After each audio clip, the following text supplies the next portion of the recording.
Hey guys, it's Jason with the Boardgame Mechanics, and today we're going to take a look at a game called Bitten.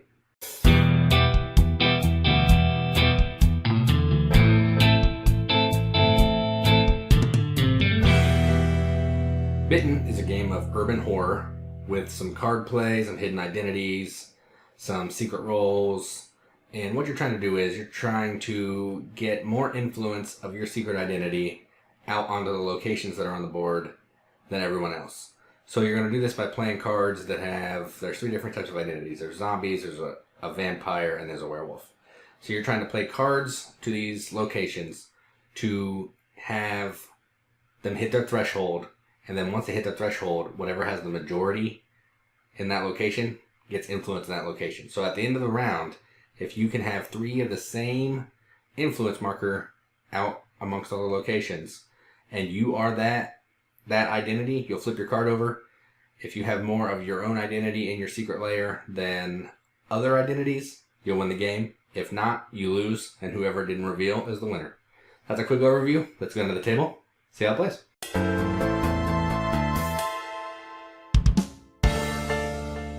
Alright, so here we have a game of Bitten set up for 3 players. As you can see, each player is going to get a layer card, which I'll go into in a second. Each player is going to get 5 cards dealt to them. See those here? And we're going to set up a location area with 5 places you can go.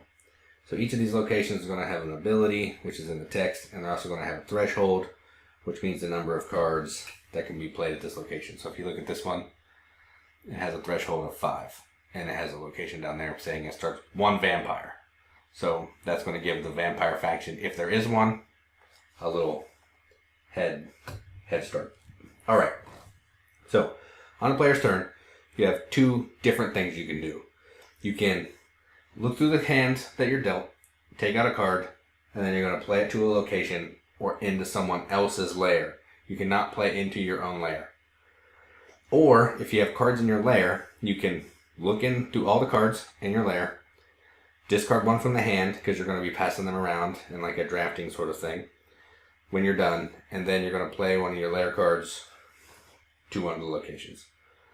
Alright, so let's show you what a layer card looks like with one that's not in the game. So here's what a layer card is. It's just telling you what faction you're siding with. So there's not going to be a zombie in the game, but there could be another one because there's 2 of each. There's 2 vampires, 2 werewolves, and 2 zombies. So we know one of the zombies isn't in there, but one of these could be a zombie. We'll find out when we get to the game in simulation. Alright, so first player's here.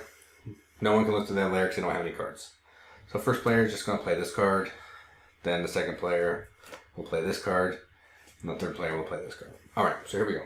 You're going to flip the card. It's Slayers. Alright, that's a fun first card to play. So with a Slayers card, you can do a couple different things. You can get rid of any cards that have been played next to a location, which in this case, there aren't any. That's called a raid. Or you can barricade. To barricade, that just means you're going to take a location that does not have any cards next to it.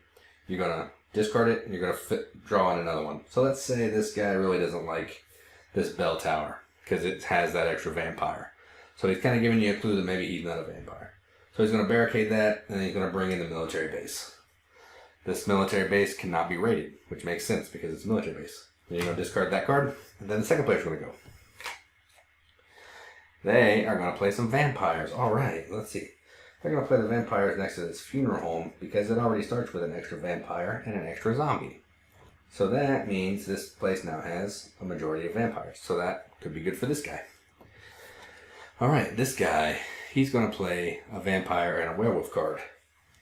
So it's harder to tell who he is because he's playing with this card. But he's actually going, because this guy played a vampire, he's going to maybe think this guy is not a vampire. So he's going to throw this card in here, hoping that he's not a vampire or a werewolf. Alright, so that's the end of the round 1. You're going to check to see if the game's over, which means there's 3 of these little influence token markers on the locations. Or somebody has a lair victory, which means they have 3 of their own faction in their lair, and they have more of their own faction than non-their own faction. But in this case, it's too early for that. So we're going to pass the cards. They just pass over. First player marker passes as well. Alright, then we're going to do it again. So this player actually is going to look in his lair to see what he has in here. Look at his faction. Here, you guys can get a little glimpse too. Oh, he is a vampire. Oh, that stinks for him. Alright, so that means he's going to play this card on his turn. And because he does that, he has to take these cards and randomly discard one. And then this player is going to play this. And this player is going to play this. Alright, so the first player is this player. So they're going to play a Slayer's card. Alright. So they're going to go ahead and raid this place and get rid of this vampire card because they don't like the way that smells. Alright, next player is this guy. Ooh, they're playing some zombies. So they're going to go up here. Maybe they have an allegiance to the zombies. We'll find out. Alright, and the third player, they're going to play their lair card that they picked. They're going to come up here and undo everything that this player did with the raid. We're going to check for scoring. Nobody has any scoring yet. We would check this for influence. Nothing. We can pass the cards. We pass first player. Alright. Now I'm going to fast forward to the simulation of the ending so we can see. You're going to just keep doing this until the end of the game shows up. And I'm going to show you what kind of situations will occur that. I'm going to go with just a control the city victory. I'm not going to mess with the lair victory. Because, I mean, yeah, that may happen. But people are probably going to figure out who you are pretty quickly. So we'll just go over here. So I'll be right back. Alright, so say we have all the locations out. We've hit the threshold of 3 vampires. It just happened that's the way it panned out. So once that happens, the vampire players, if there are any, are going to flip their cards. So let's see what we got here. Pretend like we didn't flip that. Who's this guy? Oh, we have a vampire. They'll also flip everything in their lair. And then we have... Nope. Alright, so there's only 1 vampire in this game. So, what happens now is, if they have more vampires than they have other factions in their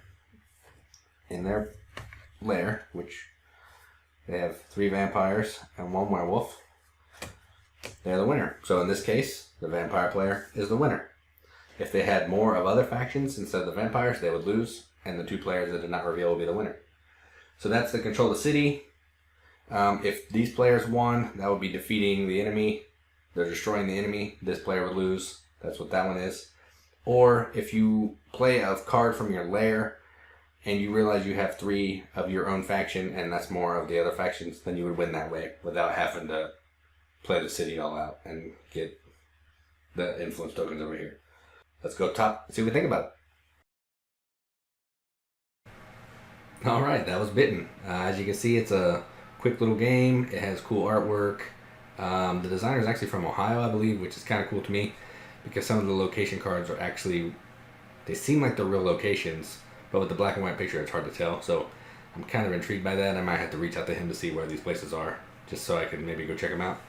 But yeah, this is a fun little secret role, hidden identity game with a kind of a different twist. The card playing at the location is kind of neat. I like that, where you're trying to play cards out to the board but not be super obvious so people know who you are, and also trying to throw characters in your opponent's lairs that they're not once you figure out who they are, so they have to work harder to get more of their people in their lair than the bad guys. So yeah, this is a fun game. I think Ben really did a good job designing this game, and I'm excited to see what he's got up his sleeve next. So yeah, if you're into this game, go check it out in their shop.